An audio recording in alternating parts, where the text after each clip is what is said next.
So I haven't been this excited about Ben 10 since I want to say Versus the Universe came out, which wasn't that long ago, but I got that same feeling whenever Ultimate Alien or Omniverse premiered for the first time. This special has got to be my favorite out of the three for very obvious reasons. It's the nostalgia and excitement for a new episode all rolled into one. I'm pretty sure I wrote the most notes for this special so far, so without further ado, let's review Alien X-Tinction. The Tennysons are attacked by a villainous dimension-hopping omni-alien known as Alien X. With help from a parallel universe version of Max, they bring multiple Bens and Gwen together to form an alien hero army and combat the threat. The episode starts with Ben and Max sitting around a campfire and roasting marshmallows. Ben seems a bit down and bored, and we found out that Gwen headed off to summer school. Max tries to cheer his grandson up, which is when Alien X shows up, and we get the Cannonbolt vs. Alien X fight we saw in the clip released by Cartoon Network, which also gave birth to the Grandpa Max with the stick meme. Everything seems to be going as well as it can for Ben as he tries to fight his best against Alien X before his Omnitrix is taken from him, just as alternate Max arrives to restore Ben's arm. It's then revealed that this was just an alternate version of Ben before following alternate Max back to his ship. Reboot Ben's ID coordinates are 27998.3. I don't know if that's a reference to anything or they're just a bunch of random numbers put together, but I still wrote it down in my notes. Maybe it's the designation for this universe. Alternate Max runs into what he calls phase parasites. I'm assuming they're like the time race from The Flash, preventing any unwanted or illegal multiversal hop. But they could also just be creatures that exist outside space and time. But regardless, I'm loving the amount of world building we're getting this season so far. We then catch up to our Ben as Shockrock fighting against Zombozo, who yet again has mind controlled Max and taken over the rest of it. With the help of Max and Gwen, Zombozo is defeated and taken into custody, but Ben's feeling a certain type of way about that, stating that he wants to move on and become a solo hero, seeing his family as getting in the way considering how powerful he is. That's when Alien X arrives to take Ben's Omnitrix. Ben vs. Alien X was fun to watch. Actually, all the fights within the specials, especially this one, were really fun to watch. The Omnitrix kept timing in and out during their fight, probably most likely due to all the Omnitrixes acting together in Alien X. We don't really get an explanation as to why though. As I figured in my video where I broke down the Alien X-Tinction clip that was released, they kind of depower him, in a good way though. I mean, it wouldn't be as fun if Alien X could just snap his fingers and all the Omnitrixes in the Omniverse all merge with him at once. Our heroes wouldn't have a fighting chance and it would all just be pointless, so it makes sense that they do that. Although we do see that he still attains his reality warping abilities when in the previous universe he freezes Max in place and splits his body apart. Something that reminded me of when Thanos fought the Guardians in Infinity War. Once he meets up with the main cast, we find out that alternate Max's backstory, and we see an alternate version of Omniverse Ben fighting Alien X before eventually losing and dying. We don't see Gwen, but I think it's said that Alien X got her too. At first, that scene threw me off because I was afraid they might have just killed the original Ben, but that wasn't the case. I don't know why, but I got so conflicted at that point. Clearly, the alternate Max we see doesn't look like the Max we know in the original continuity, but my brain it just got really confused at that point. Wrath versus Alien X, again, the fights in these specials are amazing. Alien X eventually steals Ben's watch, but spares his life and leaves. All hope seems to be lost as the heroes have seemingly lost, and alternate Max is stuck in their world, but that's when we get the appearance of alternate Alien Force Ben. I cannot express the amount of joy I had when I saw Chromastone step out of that portal. They even played the Alien Force theme. So, this Ben has been on a mission with the plumbers to stop Alien X from stealing Omnitrixes. We get an Alien Force reference from the reboot Ben as they talk about the plumbers, which seem to not exist in alternate Max's world, but Reboot Max seems to know all about them as we see him trying to tell Alien Force Ben to stop talking about them. Alien Force Ben joins the team to keep Alien X busy while Max goes off to get another Ben to help. It was good to see Big Chill again, as well as the Alien Force transformation sequences. During the fight, alternate Max returns with alternate Alien Ben, who has a backwards Ultimatrix. It looked kind of cool that way, but at the same time, whenever they showed it, I kept wondering what I was looking at, since I was so used to the original design.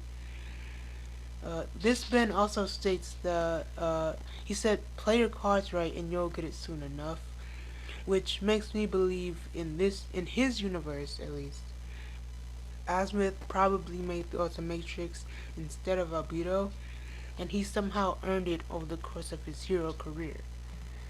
Ben and alternate Max then head into the Omniverse and bring back Ben Prime, Gwen San, and an alternate version of original series Ben to join in the fight.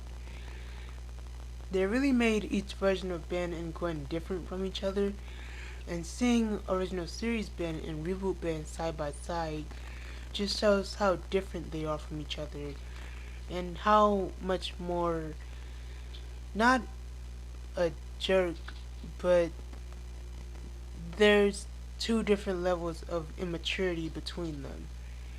You get a sense that Ben Prime is more, I want to say, full of pride than Alien Force Ben, who is more mature, while Ultimate Alien Ben is a bit cocky. For some reason, I didn't know how they'd be able to do that, but they pulled it off so well, and I cannot express just how much I loved it. Now, I'm a big fan of Gwen's Ripjaws, and I'm glad that they found a use for that transformation. Ripjaws was always one of my favorites, which is ironic because I can't swim, but I always thought he was so underrated, and all because of that water collar around the neck. That transformation can do so much more now, and I just loved it. There's a moment when Alien Force Ben gets knocked back and Max runs over to save him. Alien Force Ben, seeing him worried, tells Max that he's not his Ben, and Max replies with, "You're all my Ben," which was like the most heartfelt thing any Max in any universe could say. Once Blocks appeared, I screamed so loud. He's one of my favorites in the entire franchise, and I always wanted to see him in the reboot. We also get a new Heat Blast transformation sequence, which is now my favorite sequence in the reboot, right with the first Shocklock transformation. At the end of the battle, we find out Alien X's backstory and learn that he's an alternate Ben who lost his Max and Gwen to Vilgax. He, as Forearms, tried to break his Omnitrix so Vilgax couldn't be able to get it, at least that's what it looked like, but in doing so, he unlocked Alien X and decided since he lost everything, all the other Bens should as well. Eon would be proud. But I am wondering though how long it took him to convince his other personalities to cooperate. At the end, Alternate Max takes Evil Ben into custody and eventually reform him and take him on a road trip across the Omniverse. All the Bens and Gwen say their goodbyes and leave to their respective worlds, with our Ben realizing the importance of family, which seems like the theme in all of the specials.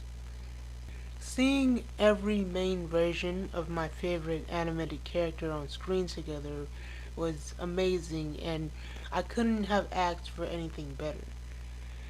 There's nothing left I can say but that it was highly enjoyable.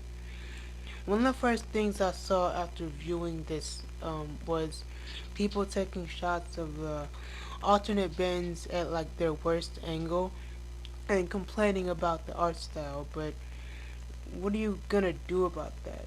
Nothing. It's just an art style. The amount of names they showed at the beginning of the special, all of them did an amazing job bringing this together and don't deserve the amount of hate for their art because at the end of the day, it's just entertainment and really shouldn't be taken that seriously. When you think about it, we're spoiled actually having these all premiere back to back. People still complain about the Omniverse style, so I guess it should have been expected. Nonetheless, I had a lot of fun watching it. This might be biased, but there isn't anything in the special that I didn't like. I just had fun with it. Well, besides the backwards Ultimatrix, that kind of messed me up a bit. I don't know, maybe he was just wearing it wrong in Ultimate Alien, or in this universe that's just the way it was designed, or maybe originally that was the first concept of the Ultimatrix. It was exciting to see Chromestone, Big Chill, and Amphibian again though. But yeah, it's 100% my favorite special out of the three. I wonder just how many Bens and Gwens are left because Alternate Max says that there are only a few, but is that the only ones? Like, does that mean the only ones left are the ones we see? Like, what exactly does only a few mean when we're talking about the scale of the Omniverse? Also, to defeat Alien X, they all took the Omnitrix he had out of his body. We don't see what happens to them besides reboot Ben's when Gwen takes it out and it's returned to Ben. I don't know if they returned to their universes or just disappeared, and the only reason Reboot Ben got his back is because maybe it wasn't in Alien X as long as the others were. But if that's the case, then it's not a happy ending for everyone, and all the Bens who got their watches stolen, like the Ben we saw in the beginning, won't ever be able to go hero again. Which I think is pretty good, and it shows just how dangerous and high the stakes were. As to what's next, I'm not sure. There's rumors of like an Alien Force follow-up, but Duncan Rouleau has stated numerous times that they want to take their time, so if they do age him up in the next series, whatever or whenever that may be, a part of me doubts he'll be 15, maybe in his preteens, but we'll have to wait and see. I want to talk about what I'd like to happen next, but I want a little more information before I start speculating on things. So, those are my thoughts and discussion on Alien X-Tinction. Feel free to go back and watch my other reviews of Ben 10,010 and Ben Gen 10. Leading up to these specials, it was hard to dodge spoilers with people posting screenshots online and others spoiling it because they watched it in another country before it came out in their own country. I don't even know how that could happen, but if you saw it in another country before it aired in your own country, how? And why not just wait? But as always, thank you all for watching.